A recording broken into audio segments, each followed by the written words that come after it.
Hey guys, I want to do a quick review on this 2-pack of refrigerator door shelf bins.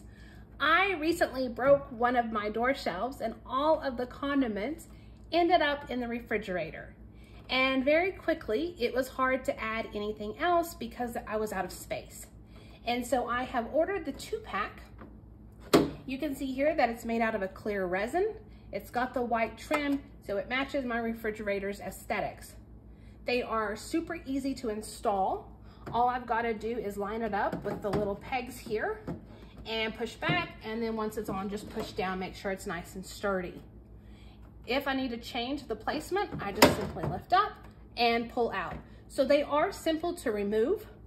If I need to readjust because maybe I've got taller condiments in one section, I can lift up, push down. So I am able to rearrange as needed based on what I have in the door shelf. I hope you found the review helpful.